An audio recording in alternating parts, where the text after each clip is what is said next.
24 सितंबर 2002 गुजरात के गांधीनगर में स्थित अक्षरधाम टेम्पल हर रोज की तरह श्रद्धालुओं की भीड़ से भरा हुआ था।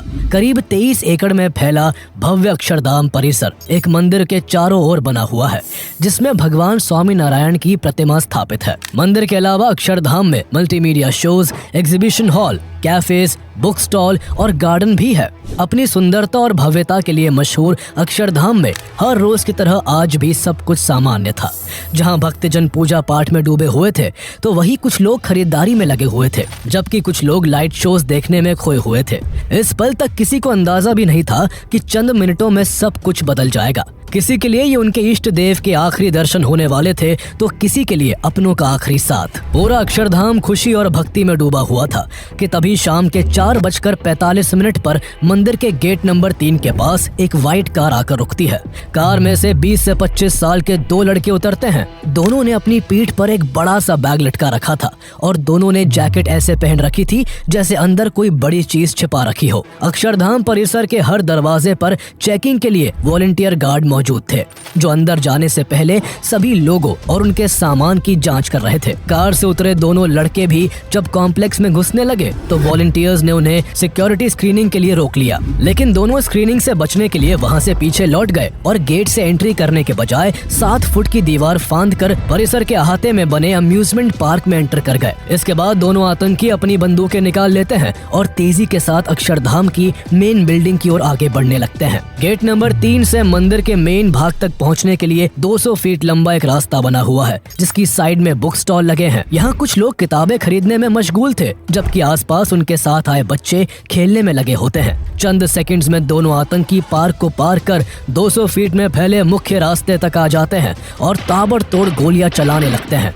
गोलियों के साथ साथ वो बीच बीच में भीड़ वाली जगहों पर ग्रेनेड्स भी फेंकने लगते हैं। चारों तरफ गोलियों और धमाकों की आवाजों से पूरा अक्षरधाम परिसर थर्रा उठता है। सुबह से यहाँ फैली शांति चीख पुकार में बदल जाती है। खुशी और भक्ति भरा माहौल चंद मिनटों में हाहाकार का रूप ले लेता है। लोग अपनी जान बचाने के लिए इधर उधर भागने लगते हैं, जिससे वहाँ अफरा तफरी मच जाती है। आतंकी इस तरह से गोलियां चला रहे थे जैसे कोई वीडियो गेम खेल रहे हो। यहाँ उनका सिर्फ एक ही मकसद था, ज्यादा से ज्यादा लोगों की मौत। इसलिए जो भी उन्हें दिखाई पड़ रहा था, उसे वो गोलियों से भून डाल रहे थे।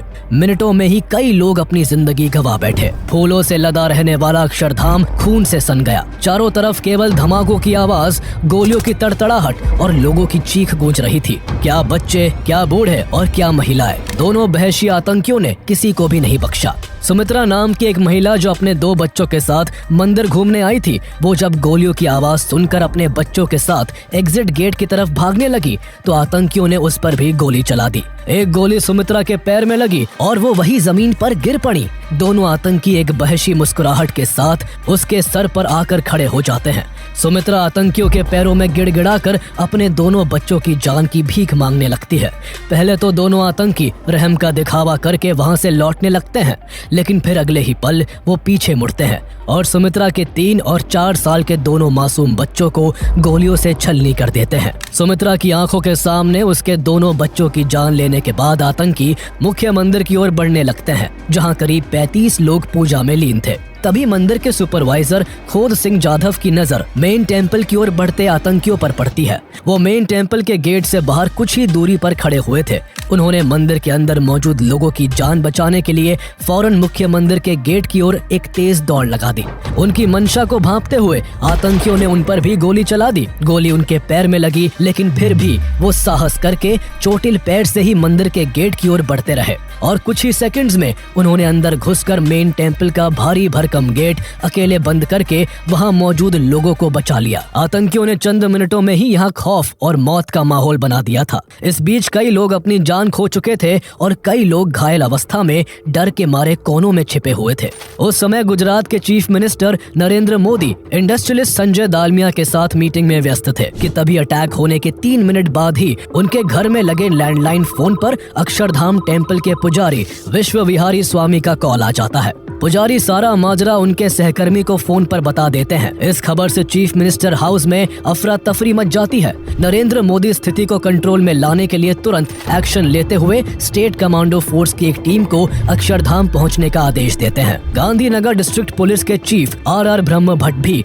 जल्दी ही अपनी टीम के साथ मंदिर की ओर रवाना हो जाते हैं। ये पहली बार था जब गुजरात में कोई आतंकी हमला हुआ था। हमले की खबर से पूरा गुजरात हिल चुका था। ये ख्याल ही सबकी रूह को कपा देने के लिए काफी था कि भक्ति का पवित्र स्थल अक्षरधाम और वहाँ मौजूद सैकड़ों लोग अब आतंकियों के साए में थे। पुलिस से लेकर चीफ मिनिस्टर तक सब अपने अपने लेवल पर अक्षरधाम टेम्पल को आतंकियों से मुक्त करवाने में लग जाते हैं। लेकिन सवाल ये था कि ये दोनों आतंकी आए कहां से थे?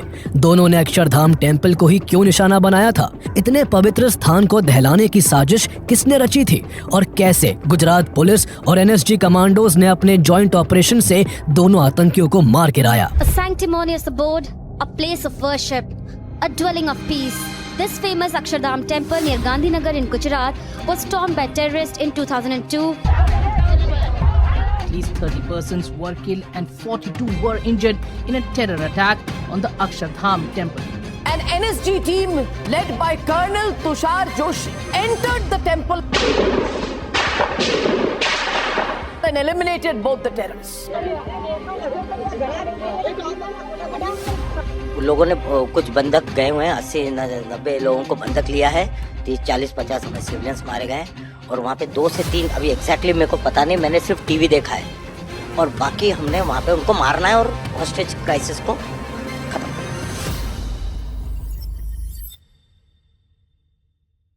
शाम के करीब 5 बज चुके थे। इत्तेफाक से बीजेपी के एमएलए हीरा भाई सोलंकी भी उस दिन मंदिर में पूजा करने आए हुए थे। उस दिन सोलंकी अपने साथ अपनी लाइसेंसी पिस्तौल भी लेकर आए थे। उन्होंने आतंकियों का ध्यान लोगों से हटाने के लिए अपनी पिस्तौल निकालकर आतंकियों की तरफ गोली चला दी। हालांकि इससे आतंकियों को कोई नुकसान तो नहीं हुआ, लेकिन वो कंफ्यूज जरूर हो गए। उनको लगा कि पुलिस मंदिर के अंदर पहुंच चुकी है, इसलिए वो डर कर थोड़े अनस्टेबल हो गए।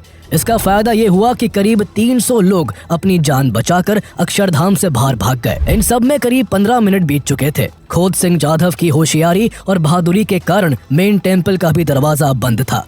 अगर आतंकी मेन टेम्पल के अंदर घुस जाते तो वो लोगों को हॉस्टेजेस बना सकते थे, जिससे बाद में गवर्नमेंट और सिक्योरिटी फोर्सेस के लिए आतंकियों से पार पाना काफी मुश्किल हो सकता था और इस सिचुएशन में टेररिस्ट गवर्नमेंट से नेगोशिएट कर सकते थे। आतंकी अपने साथ ड्राई फ्रूट्स और कुछ खाने के सामान लेकर आए थे, जिससे साफ था कि उनका इरादा यहाँ लंबे समय तक तबाही मचाने का था। सीएम नरेंद्र मोदी ने बड़े खतरे को भांपते हुए दिल्ली फोन करके deputy prime minister Lal Krishna Advani से जल्द एनएसजी कमांडोज को अक्षरधाम भेजने को कहा।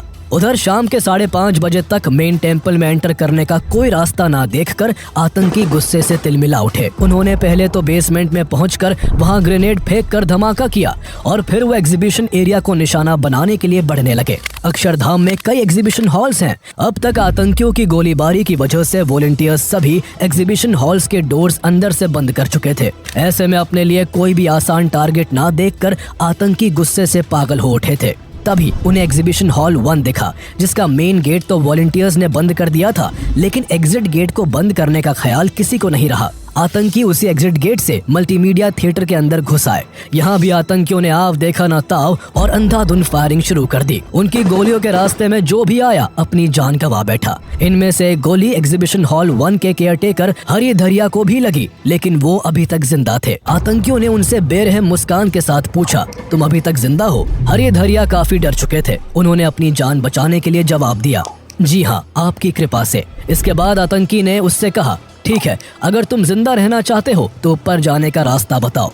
इसके बाद हरि धरिया ने उन्हें ऊपर जाने वाली एक सीढ़ी का रास्ता बता दिया। इसके सहारे दोनों आतंकी मंदिर की छत पर चढ़कर ऊपर वाले कॉरिडोर में घुस गए। यह पूरे अक्षरधाम परिसर का एक परफेक्ट वेंटेज पॉइंट था, जहां से आतंकवादी चारों तरफ आसानी से नजर रख सकते थे। इसी बीच अक्षरधाम परिसर के अंदर गुजरात पुलिस, बीएसएफ, सीआरपीएफ और स्टेट कमांडो फोर्स एससीएफ की यूनिट्स भी आ पहुंचती है। आते ही सभी फोर्सेस ने कॉम्प्लेक्स को चारों ओर से घेरते हुए अपनी अपनी पोजीशंस लेकर आतंकियों को हर तरफ ढूंढना शुरू कर दिया। लेकिन आतंकी छत पर खुद को बचाने के लिए लगातार अपनी पोजीशंस चेंज कर रहे थे। इसी बीच फोर्सेस ने मेन टेम्पल और एग्जीबिशन हॉल समेत हर जगह से लोगों को सुरक्षित बाहर निकालना शुरू किया। जो लोग घायल हुए थे उन्हें जल्दी ही हॉस्पिटल पहुंचाया गया। काफी देर की मशक्कत के बाद शाम के करीब 7:30 बजे तक फोर्सेज ने अपनी सूझबूझ से सभी लोगों को सुरक्षित मंदिर परिसर से बाहर निकाल लिया। जो आतंकी काफी देर से चूहे की तरह बिल में छुपे हुए थे, उन्होंने लोगों के निकाले जाने के दौरान ही परिक्रमा एरिया में कूदकर सिक्योरिटी फोर्सेज पर गोलियां बरसानी शुरू कर दी। बदले में भारतीय सिपाहियों ने भी गोली का जवाब गोली से दिया, जिसके बाद दोनों तरफ से भयंकर गोलीबारी शुरू हो गई। गुजरात पुलिस के लिए यह पहला मौका था जब उनका सामना आतंकियों से हो रहा था। दोनों तरफ से हैवी फायरिंग जारी थी। इसी बीच आतंकियों के साथ मुठभेड़ में स्टेट कमांडो अर्जुन सिंह गामेती और अल्लाह रखा उनाद जाम शहीद हो गए। अपने साथियों की मौत से स्टेट कमांडोज को गहरा धक्का लगा। उन्हें गुजरात पुलिस, बीएसएफ और सीआरपीएफ के साथ मिलकर आतंकियों का सामना करते हुए कई घंटे हो चुके थे। उन्होंने आतंकियों को अक्षरधाम कॉम्प्लेक्स से भागने से तो रोक दिया था, लेकिन कई घंटों की कोशिश के बाद भी वो आतंकियों को न्यूट्रलाइज नहीं कर पाए थे। सबको अब बेसब्री से बस एनएसजी कमांडोज का इंतजार था। एनएसजी की elite counter terrorist wing special action group SAG के हेड ब्रिगेडियर राज सीतापति को अक्षरधाम अटैक की जानकारी शाम के 5:30 बजे मिली थी, जब वो हरियाणा के मानेसर में स्थित एनएसजी बेस में टेनिस खेल रहे थे। उन्हें NSG director general Ranjit Shekhar Musahari का कॉल आया, जिसमें उन्होंने सिर्फ इतना कहा, गेट मूविंग इन 30 मिनट्स, यानी 30 मिनट में निकलने की तैयारी करो। बॉस का मैसेज मिलते ही ब्रिगेडियर राज सीतापति कुछ ही देर में अपनी टीम को तैयार कर दिल्ली के पालम हवाई अड्डे पहुंच गए। यहाँ पहले से ही एक स्पेशल प्लेन उनकी टीम का इंतजार कर रहा था। शाम के करीब 6:30 बजे प्लेन एनएसजी कमांडोज को लेकर अक्षरधाम टेम्पल की ओर निकल गया। सब कुछ इतना जल्दी हुआ था कि ब्रिगेडियर सीतापति को इस ऑपरेशन की प्लानिंग बनाने का भी वक्त नहीं मिल पाया था। प्लेन के अंदर ही सीतापति ने ही इस पूरे ऑपरेशन की प्लानिंग तैयार की। 3 घंटे के सफर के बाद प्लेन एनएसजी की टीम को लेकर अक्षरधाम के नियरवाइज एयरपोर्ट पहुंचा, जहां से 2 बसों में सवार होकर रात के 10:10 पर एनएसजी की टीम अक्षरधाम के गेट पर आ पहुंची। कुछ ही देर में एनएसजी ने आतंकियों को एलिमिनेट करने के लिए यहां ऑपरेशन वज्र शक्ति शुरू कर दिया। ब्रिगेडियर राज सीतापति ने सबसे आगे एनएसजी के 35 ब्लैक कमांडोज को तैनात किया। साथ ही उनके सपोर्ट के लिए rapid action force, border security force, state reserve police और एंटी टेररिस्ट स्क्वाड की यूनिट्स ने भी अपनी अपनी पोजीशन ले ली। इसके बाद आतंकियों की एग्जैक्ट लोकेशन का पता लगाने की कोशिश होती रही, लेकिन अक्षरधाम के बड़े एरिया और चारों तरफ खुली जगहों का फायदा उठाकर आतंकवादी लगातार अपनी पोजीशन बदलते रहे। यहाँ ब्रिगेडियर राज सीतापति के लिए सबसे बड़ी दिक्कत ये थी कि मंदिर के आसपास कोई ऐसी बिल्डिंग नहीं थी जहाँ उनके स्नाइपर्स पोजीशन लेकर इन आतंकियों का जल्दी से खात्मा कर सके। काफी देर तक डिफेंस फोर्सेस को इधर से उधर उलझाए रखने के बाद आतंकी बड़ी चालाकी से परिक्रमा एरिया से निकलकर बाथरूम एरिया में जाकर छुप गए। एनएसजी के पास अब एक सही और आसान मौका था। वो अब पूरे टॉयलेट ब्लॉक को ही रॉकेट लॉन्चर से उड़ाकर आतंकियों को खाक कर सकते थे, लेकिन तब तक ऑपरेशन ब्लू स्टार की यादें धुंधली नहीं हुई थी। यहाँ भी मंदिर के किसी भी ढांचे के डैमेज होने से लोगों के गुस्सा होने का डर था। इसलिए डेप्यूटी पीएम एल.के. आडवाणी ने सख्त निर्देश दिया था कि किसी भी हाल में मंदिर के किसी भी हिस्से को नुकसान ना पहुंचाया जाए। ऐसे में सभी एनएसजी कमांडोज काफी सतर्कता और सब्र के साथ एक एक कदम बढ़ा रहे थे। इनमें से मेजर तुषार जोशी भी थे।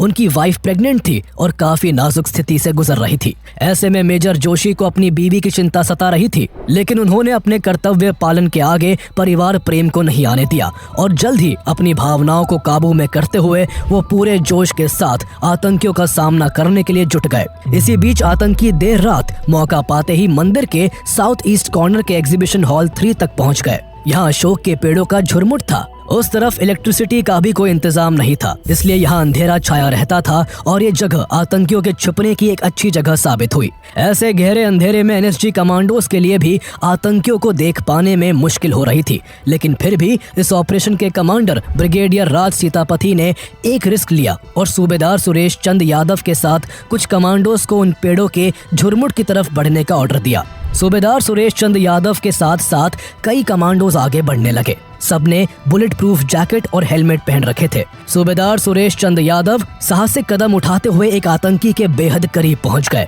इसके बाद उन्होंने आतंकी पर गोलियों की बौछार कर दी और उसे वहीं ढेर कर दिया, लेकिन इस बहादुरी भरे प्रयास में उन्हें भी काफी इंजरीज हुई और कुछ ही देर में वो शहीद हो गए। इसके बाद और कैजुअलिटीज ना हो इसलिए सीतापति ने अपनी टीम को सुबह होने तक का इंतजार करने को कहा। इसके बाद सभी डिफेंस फोर्सेस ने मिलकर बचे हुए आतंकी को सुबह तक मंदिर के अंदर केवल एक जगह पर उलझाए रखा। सुबह होते ही एनएसजी कमांडोज ने फुर्ती दिखाते हुए दूसरे आतंकी पर धावा बोल दिया और उसे 6:45 पर मार गिराया। दोनों आतंकी मौत की नींद सो चुके थे, लेकिन मरने से पहले उन्होंने 33 लोगों को मार डाला था, जिनमें कई बच्चे, महिलाएं और बूढ़े लोगों के अलावा डिफेंस फोर्सेस के भी 3 जवान थे। कई जवान घायल भी हुए थे, जिनमें से एक मेजर तुषार जोशी भी थे। भले ही एनएसजी ने दोनों आतंकियों को मिट्टी में मिलाकर अक्षरधाम टेम्पल को आतंक से मुक्त करवा दिया था, लेकिन गुजरात गवर्नमेंट के लिए समस्या यहीं पर खत्म नहीं हुई थी। इस हमले से केवल 6 महीने पहले ही गोधरा ट्रेन हादसा हुआ था, जिसके बाद पूरा गुजरात दंगों की आग में जल उठा था। ऐसे में गवर्नमेंट को डर था कि कहीं ये आतंकी घटना दंगे की एक और चिंगारी ना भड़का दे। उस समय गुजरात के साथ साथ सेंट्रल में भी बीजेपी की सरकार थी और इसी दौरान गुजरात में विधानसभा चुनाव होने वाले थे। ऐसे में अगर गुजरात में दोबारा दंगे की नौबत आती तो सरकार को भारी मुसीबत का सामना करना पड़ सकता था। इसलिए स्थिति से निपटने के लिए लाल कृष्ण आडवाणी 24 सितंबर की शाम ही गुजरात आकर चीफ मिनिस्टर नरेंद्र मोदी के साथ स्थिति का जायजा ले रहे थे। उस समय प्राइम मिनिस्टर अटल बिहारी वाजपेयी मालदीव के दौरे पर थे। अक्षरधाम हमले का पता चलते ही उन्होंने अपना दौरा बीच में ही कैंसिल कर दिया और 25 सितंबर को वो भी अक्षरधाम मंदिर आ पहुंचे। इस तरह बड़े बड़े लीडर्स की मौजूदगी और स्टेट पुलिस की सतर्कता की वजह से गुजरात में शांति कायम रही। टेम्पल ट्रस्ट ने हमले के 14 दिन बाद 7 अक्टूबर 2002 को मंदिर को दर्शन के लिए दोबारा खोल दिया। कुछ ही दिनों में मंदिर के दोबारा खुल जाने से माहौल जरूर शांत हो गया था, लेकिन इस हमले ने गुजरात अथॉरिटीज की सुरक्षा व्यवस्था पर गहरे प्रश्न चिन्ह खड़े कर दिए थे। अक्षरधाम मंदिर गुजरात के गांधीनगर के बेहद वीआईपी इलाके में बना हुआ है। मंदिर से मुख्यमंत्री आवास काफी नजदीक है और यहाँ से कुछ ही दूरी पर गुजरात का राजभवन भी है। इतना ही नहीं, मंदिर से केवल वॉकिंग डिस्टेंस पर इंडियन एयरफोर्स का साउथ वेस्टर्न एयर कमांड भी स्थित है। करीब 6 महीने पहले हुए गुजरात दंगों के बाद चीफ मिनिस्टर नरेंद्र मोदी को पहले ही कई धमकियां मिल चुकी थी। इस कारण इस एरिया की सिक्योरिटी को काफी टाइट कर दिया गया था। हमले से पहले आईबी ने गुजरात के मंदिरों पर आतंकी हमलों की पॉसिबिलिटी को लेकर अलर्ट भी जारी किया था, जिसके बाद गुजरात पुलिस ने सोमनाथ मंदिर की सिक्योरिटी को तो बढ़ा दिया था, लेकिन चीफ मिनिस्टर हाउस के इतने करीब होने के बावजूद अक्षरधाम मंदिर की सुरक्षा नहीं बढ़ाई गई। इसे सिर्फ टेम्पल ट्रस्ट के वॉलंटियर्स के जिम्मे छोड़ दिया गया, जिस वजह से आतंकी कम सुरक्षा का फायदा उठाकर अक्षरधाम में प्रवेश कर गए थे। आतंकियों के मारे जाने के तुरंत बाद गुजरात पुलिस ने इस हमले के पीछे जिम्मेदार लोगों को पकड़ने के लिए इन्वेस्टिगेशन शुरू कर दी। आतंकियों की जेब से सुरक्षा बलों के हाथ एक लेटर लगा था, जिसमें उर्दू में एक आतंकी संगठन तहरीक-ए-असास का जिक्र था। लेटर में यह भी लिखा था कि अक्षरधाम पर हमला गुजरात दंगों में मारे गए मुस्लिमों का बदला लेने के लिए किया गया है। पुलिस ने उस व्हाइट कार के रजिस्ट्रेशन नंबर के सहारे उसके ओनर को भी ढूंढना शुरू किया, जिससे दोनों आतंकी अक्षरधाम तक आए थे। इन्वेस्टिगेशन में पता चला कि गाड़ी मनसुख आचार्य के नाम पर रजिस्टर्ड थी और हमले वाले दिन इस गाड़ी को राजू ठाकुर नाम का शख्स चला रहा था। गुजरात पुलिस के चीफ के चक्रवर्ती ने ओनर मनसुख आचार्य और ड्राइवर राजू ठाकुर दोनों को पुलिस स्टेशन बुलाकर इंटेरोगेट किया। ड्राइवर राजू ठाकुर ने कंफर्म किया कि 24 सितंबर को 2 लोग उसकी गाड़ी से दिन के 2 बजे कालूपुर रेलवे स्टेशन से अक्षरधाम टेम्पल आए थे, लेकिन उनका क्या इरादा था इसका उसे तब कोई अंदाजा नहीं था। ड्राइवर ने आतंकियों की फोटो देखकर उनकी पहचान भी की, लेकिन अभी तक पुलिस ये पता नहीं लगा पाई थी कि उन दोनों आतंकियों के क्या नाम थे और वो दोनों कहां से आए थे। ऐसे में पुलिस को बड़ी सफलता पाकिस्तान के एक अखबार में छपी एक कॉन्डोलेंस एडवर्टाइजमेंट से लगी। अटैक के केवल 3 दिन बाद 27 सितंबर को पाकिस्तानी अखबार में 2 लोगों की फोटो उनके नाम के साथ एक शोक संदेश के रूप में छपी थी। जब अखबार वाली फोटो को अक्षरधाम में मारे गए आतंकियों की फोटो से मिलाया गया तो दोनों फोटोज मैच कर गई। इसके जरिए पुलिस को आतंकियों की पहचान का पता चल सका कि दोनों आतंकियों के नाम मोहम्मद अमजद और हफीज यासिन थे, जिनका संबंध तहरीक-ए-असास के साथ साथ लश्कर-ए-ताइबा और जैश-ए-मोहम्मद जैसी टेररिस्ट ऑर्गेनाइजेशन से भी था। अक्षरधाम हमले की जांच शुरू में लोकल क्राइम ब्रांच कर रही थी, लेकिन बाद में इस केस को एंटी टेररिस्ट स्क्वाड ATS को ट्रांसफर कर दिया गया। हमले के लगभग 2 हफ्ते बाद तक ATS की टीम अक्षरधाम परिसर की काफी सावधानी से जांच करती रही। यहाँ से ATS को ग्रेनेड के टुकड़े, कुछ बची गोलियां और मारे गए आतंकियों की जेब से कुछ खाने पीने के सामान मिले, जिन्हें जांच के लिए फॉरेंसिक साइंस लेबोरेटरी भेज दिया गया। इस तरह करीब 1 साल तक इस हमले की जांच चलती रही। 29 अगस्त 2003 को city police commissioner KR Kaushik ने मीडिया को बताया कि अक्षरधाम अटैक से जुड़े 5 लोगों को गुजरात के अलग अलग हिस्सों से अरेस्ट किया गया है, जिन्होंने दोनों आतंकियों की मदद की थी। इनमें सलीम हनीफ शेख, अल्ताफ अकबर हुसैन मलिक, आदम सुलेमान अजमेरी, मुफ्ती अब्दुल कयूम मंसूरी और मौलाना अब्दुल आमिया के नाम थे। प्रेस कॉन्फ्रेंस में कमिश्नर KR कौशिक ने यह भी बताया कि इस हमले की प्लानिंग सऊदी अरेबिया के रियाद में रची गई थी, जिसे अंजाम तक पहुंचाने में पाकिस्तान की टेररिस्ट ऑर्गेनाइजेशंस जैश ए मोहम्मद और लश्कर ए तैयबा के अलावा पाकिस्तान की ISI ने भी मदद की थी। गुजरात पुलिस की स्टेटमेंट के बाद लग रहा था कि ये केस सॉल्व हो चुका है, लेकिन कुछ दिन बाद इस केस में एक अलग ही एंगल जुड़ जाता है। जम्मू एंड कश्मीर पुलिस इस मामले में चांद खान नाम के एक शख्स को हमले का एक कॉन्स्पिरेटर बताकर अरेस्ट कर लेती है। चांद खान बरेली का रहने वाला था, जिसे जम्मू एंड कश्मीर के अनंतनाग से अरेस्ट किया गया था। जब चांद खान को जम्मू एंड कश्मीर पुलिस ने सख्ती के साथ इंटेरोगेट किया तो उसने बताया कि ये हमला लश्कर ए तैयबा के 2 आतंकी शकील और अब्दुल्ला ने किया है। दोनों के साथ वो खुद 19 सितंबर 2002 को अनंतनाग से एक कार से अहमदाबाद के लिए निकला था। इस गाड़ी में दोनों आतंकियों के अलावा चांद खान अपनी पत्नी और बेटी के साथ भी था। कार से उसने पहले अपनी पत्नी और बेटी को बरेली छोड़ा और फिर वो दोनों आतंकियों के साथ हमले से 3 दिन पहले 21 सितंबर 2002 को ट्रेन से जयपुर आ गया। इसके बाद उन्होंने जयपुर से 22 सितंबर को अहमदाबाद के लिए बस पकड़ी और वो तीनों 23 सितंबर को अहमदाबाद पहुंच गए। अहमदाबाद पहुंचकर उन्होंने अक्षरधाम परिसर की रेकी की और गुलशन गेस्ट हाउस को अपना ठिकाना बनाया। 24 सितंबर की दोपहर तीनों यहां से रेलवे स्टेशन के लिए निकले। वहां चांद खान ने वापस लौटने के लिए ट्रेन पकड़ी, जबकि शकील और अब्दुल्ला एक कार बुक करके अक्षरधाम के लिए निकल गए और फिर वहां अटैक कर दिया। जम्मू एंड कश्मीर पुलिस की ये थ्योरी गुजरात पुलिस के दावों से काफी अलग थी। इस थ्योरी ने केस को एक अलग ही दिशा दे दी थी, जहां गुजरात पुलिस के हिसाब से अक्षरधाम पर हमला करने वाले आतंकी मोहम्मद अमजद और हफीज यासिन थे, जिनकी मदद करने वाले 5 लोगों को गुजरात पुलिस ने गिरफ्तार भी कर लिया था। तो वही दूसरी ओर जम्मू एंड कश्मीर पुलिस के अकॉर्डिंग ये हमला शकील और अब्दुल्ला ने किया था, जिसमें उनका साथ चांद खान ने दिया था। गुजरात पुलिस के अनुसार इस हमले की प्लानिंग रियाद में हुई थी, जबकि जम्मू एंड कश्मीर पुलिस के अकॉर्डिंग इसकी प्लानिंग अनंतनाग में हुई थी। हालांकि चांद खान ने बाद में कई बार अपना बयान बदला, जिससे केस काफी उलझ गया। दोनों पुलिस की थ्योरीज कॉन्ट्राडिक्टरी थी, लेकिन फिर भी गुजरात पुलिस ने नवंबर 2003 में प्रिवेंशन ऑफ टेररिज्म एक्ट पोटा के अंडर 6 लोगों के खिलाफ चार्जशीट फाइल कर दी, जिसमें पहले गिरफ्तार किए गए 5 लोगों के साथ जम्मू एंड कश्मीर पुलिस द्वारा अरेस्ट किए गए चांद खान का भी नाम शामिल कर दिया गया।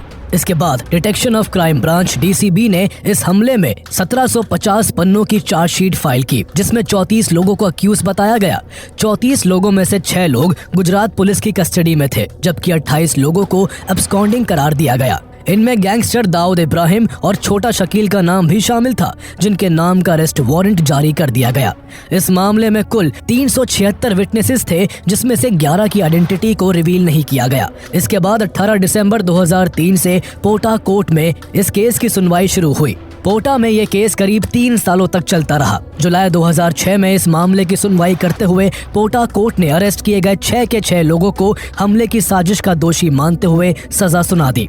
आदम अजमेरी को आतंकियों को सिटी में सुरक्षित ठिकाना प्रदान करने, चांद खान को वेपन्स ट्रांसपोर्टिंग और आतंकियों को एस्कॉर्ट करने, जबकि मुफ्ती अब्दुल कयूम मंसूरी को आतंकियों को लॉजिस्टिक सपोर्ट पहुंचाने के लिए मेन कॉन्स्पिरेटर मानते हुए तीनों को डेथ सेंटेंसेस की सजा सुनाई गई। बाकी बचे 3 में से सलीम हनीफ शेख को लाइफ इम्प्रिजनमेंट, अब्दुल आमिया को 10 साल की सजा और अल्ताफ हुसैन को 5 साल की सजा सुनाई गई। लेकिन कॉन्विक्ट्स को यह फैसला मंजूर नहीं था, इसलिए 2008 में कॉन्विक्ट्स ने पोटा के इस जजमेंट को गुजरात हाई कोर्ट में चैलेंज किया। गुजरात हाई कोर्ट में सुनवाई हुई, लेकिन हाई कोर्ट ने इस फैसले में कोई बदलाव नहीं किया और कॉन्विक्ट्स की सजा को यूं ही बरकरार रखा। इसके बाद इन लोगों ने इसे सुप्रीम कोर्ट में चैलेंज किया, जिस पर 4 साल तक लंबी सुनवाई चली। इसमें वक्त जरूर लगा, लेकिन कॉन्विक्ट्स को सुप्रीम कोर्ट से राहत की सांस मिली। 16 मई 2014 को supreme court justice AK Patnaik और वेंकटे गोपाल गौदा ने सुनवाई करते हुए उनकी सजा के फैसले को पूरी तरह से पलटकर सभी 6 के 6 आरोपियों को इस मामले से बरी कर दिया।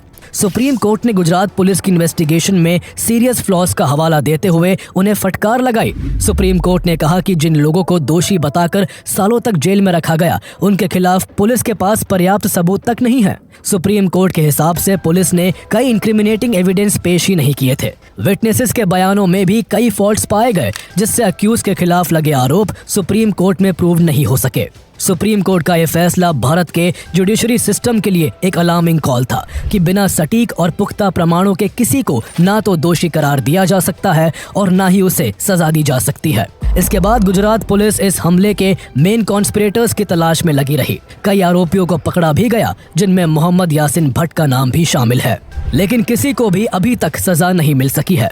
इस तरह इस हमले में जान गंवाने वाले मासूम लोगों को जस्टिस मिलना अब भी बाकी है।